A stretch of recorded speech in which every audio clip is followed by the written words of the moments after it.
Familiar with Spotlight? We are a 4-person investigative team. Boston, America's Catholic bastion, rocked by a sex abuse scandal that will topple a cardinal and almost bankrupt the Catholic Church with damages. Uncovered by a small team of investigative reporters on the local paper, digging away for 8 months. The Boston priests molested kids in 6 different parishes over the last 30 years. The church found out about it and did nothing. We haven't committed any long-term investigative resources to the case. No, we haven't. And that's the kind of thing your team would do. Spotlight? The star of the investigation was a Spotlight team of reporters and Mike Resendiz. They all won a Pulitzer for their journalism. Mike is played by Mark Ruffalo, the star of the film, who's been nominated for an Oscar. Mitch, are you telling me that the Catholic Church removed legal documents from that courthouse? We spoke to both of them. Mike, let me ask you first of all, how important is a film like this to our profession these days? Well, we think the film's incredibly important to our profession because it shows people how significant investigative reporting is. I think it shows people that really it's only investigative reporters that hold powerful institutions like the Catholic Church and powerful institutions and powerful individuals like Cardinal Law accountable. Were you happy with the way that Mark portrayed you? And he found out about my, I guess, my passionate side. I mean, there was one point where Mark said to me, and I said yes to virtually everything he asked, but he said to me one day, "I want to see you blow up." And I said, "No."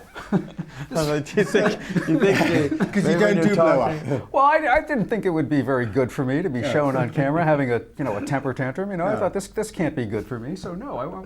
But he got it anyway. They knew and they let it happen. 2 kids. Okay? It could have been you. It could have been me. It could have been any of us. We gotta nail these scumbags. We gotta show people that nobody can get away with this. Not a priest or a cardinal or a freaking pope. It was inspired by his passion, his sense of social justice and righteousness. You make him sound like a saint. Buddy, he's walking very close. I mean, I haven't seen a miracle yet, but I mean, this is a good definition of a good man, in truth, that's all right. Well, you are. But in truth, I think what's remarkable about this movie is that it does not portray the reporters as knights in shining armor. It shows us making mistakes. It shows us bumbling around in the dark. It shows us going down blind alleys. It shows us losing our cool. And funny enough, more powerful for that reason. I just spent a few weeks in the States doing a documentary about Donald Trump, and one of his most popular attack lines at the beginning of every stump speech is when he points to the press and he says, "These people are disgusting." The press, and I have to say this, is very, very dishonest. These people are the worst. They are the worst. They're disgusting. They're disgusting people. So journalism is under attack on lots of fronts, isn't it? Yes, sadly it is, and politicians really use it in a way that's pretty disgusting and scummy. I've got to ask you about the controversy that is surrounding the Oscars regarding the lack of African-American nominees. What's your take on that? I'm very sympathetic to it. This is a discussion we're having in America right now. And do you boycott the Oscars? I'm in a quandary about it, and I'll tell you why. Because this movie represents another kind of victimized people.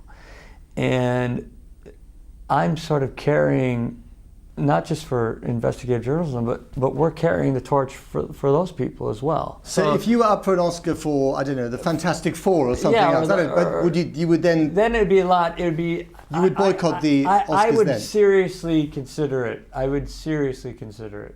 I would also ask the people who are boycotting the Academy Awards to really step out with the Black Lives Matter movement. I mean, to go beyond their little world and step into where real lives are being threatened and lost. It's like this movie. We're putting light into places that were as darkness, and that can only be healing in the long run. It might be uncomfortable for us for the time being. It might shake people up. It might actually confront us. Show me they put those same priests back into parishes time and time again. Show me this was systemic, that it came from the top down.